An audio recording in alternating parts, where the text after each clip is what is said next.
ध्यान दिया है कि हमारे समाज में कुछ पारिवारिक संबंध धीरे धीरे अदृश्य हो रहे हैं। पहले हर बच्चे के माता पिता के अलावा चाचा, ताऊ, बुआ, मामा, मौसी जैसे ढेरों रिश्तेदार हुआ करते थे, लेकिन अब ये सभी मानो विलुप्त प्रजाति होते जा रहे हैं।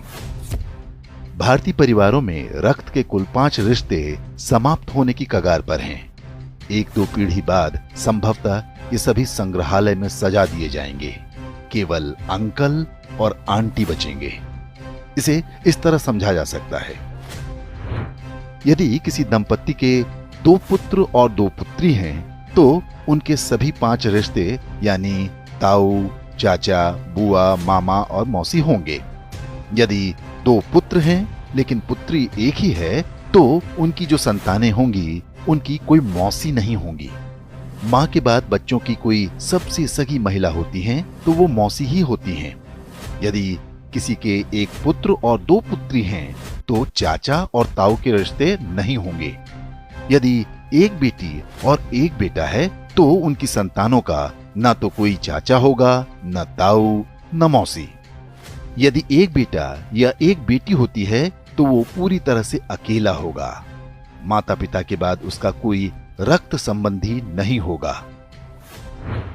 सिंगल चाइल्ड फैमिली को उनका निर्णय तीसरी पीढ़ी यानी जिनके वो दादा दादी होंगे बुरी तरह प्रभावित करेगा।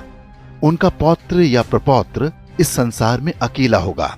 उसे अपने रक्त के रिश्ते की आवश्यकता होगी, तो इस पूरे ब्रह्मांड में उसका अपना कोई नहीं होगा। इसलिए दंपत्ति को सिंगल चाइल्ड के निर्णय पर गंभीरता से विचार करना चाहिए। ये न केवल हमारे बच्चों को एकाकी जीवन जीने को विवश करेगा, बल्कि हमारी हिंदू परिवार व्यवस्था को भी नष्ट कर देगा। पश्चिमी देशों में सिंगल चाइल्ड पॉलिसी भारत से पहले आरंभ हो गई थी। वहां पर इसके भयावह परिणाम सामने आने लगे हैं।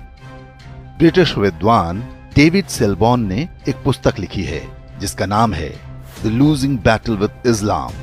इसमें बताया गया है कि पश्चिमी समाज पर इस्लाम का अधिकार होता जा रहा है और इसका सबसे बड़ा कारण एक शक्तिशाली परिवार व्यवस्था का अभाव है। यूरोपीय देशों में परिवार नाम की संस्था लगभग समाप्त हो चुकी है। लोग विवाह करना पसंद नहीं करते।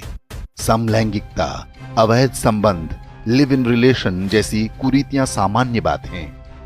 उन समाजों में ऐसे बच्चों की संख्या बढ़ती जा रही है जिन्हें नहीं पता होता कि उनके पिता कौन हैं।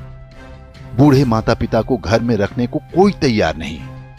ओल्ड एज होम में उनका बुढ़ापा बीतता है।